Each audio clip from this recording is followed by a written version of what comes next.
Live from Shanty Road University Studios. This is Life Lessons with the legend, Bobby Lee Jordan. I'm going to skip over the sponsors tonight and go straight to the message because this is a really, really good one. People come into our lives over a lifetime. Some, honestly, we would just as soon never did come into our lives, but some are such a blessing. We have make new acquaintances, new friends, some better than others, but I've got this friend I want to tell you about. His name is Virgil. He is one of the, and maybe the smartest person that I know personally.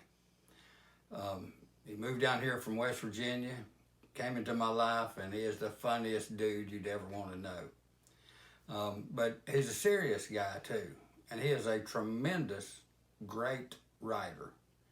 And I got this message from him today, and I've talked with him and got the okay to share this over my life lessons.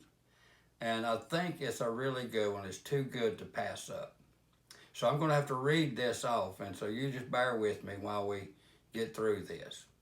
This is Virgil's writing.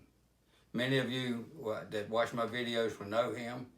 Many of my friends back home, of course, will never know him, but that's okay. Believe me, he's a good friend, and I'm in pretty good company. So with that said, here's how he starts off. My thoughts for the day. And then he has some really deep thoughts that I'm going to share with you now. Virgil says, Henry David Thoreau famously said that most men live lives of quiet desperation. I think what he meant by that is that most of us simply live unfulfilling lives. And I have to believe that's mostly fueled by fear. For most people, it's easier to be a failure than to know whether or not they can actually succeed. They could be professionally, romantically, socially, or even internally. I've thought about this a lot, and I've come to a few conclusions. Firstly, through weakness, we let fear control us. Fear of failure, fear of being alone, fear of being exposed enough to take a chance, sometimes even the fear of success. It really sucks to fail. Disappointment and heartbreak will crush your soul if you let it. And Lord knows being alone is excruciating. We remind ourselves of the pain so many times that we learn to hide behind it. We let fear take over. But lately, I've come to a second conclusion. You notice that's a transitional phrase. He said firstly, and then he's such a good writer, he says, fear feeds on emptiness. We leave openings in our lives, that's when fear, if we leave openings in our lives, that's when fear seizes the opportunity to tell us we can't. We fall into quiet desperation. What I think we all need to do is to make a conscious choice to fill that emptiness with something better. It's not always easy, but I want to find a way to live a fulfilling life. We're all going to fail on almost constant basis. I don't want to fear the inevitable, but maybe if we choose to look at the better things in life, the failures won't stick out as much. I've not always had the easiest life. This is Virgil speaking. I've not always had the easiest life, and looking back on it, there is no one to blame more than myself. I've come up short in so many ways, and to say that my luck is less than desirable would be a bit of an understatement. But I think I've let that be an excuse for far too many times. Fact of the matter is, I'm blessed more than I could ever measure. I forget that sometimes. I think there's power in positivity, and I need to do a better job of remembering that.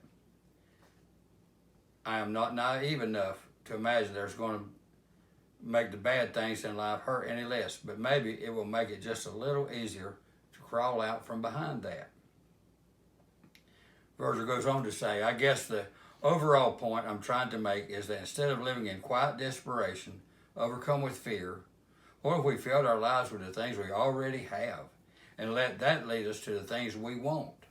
Make a conscious choice to love the things and people in your life as much or more than you long for the things that aren't.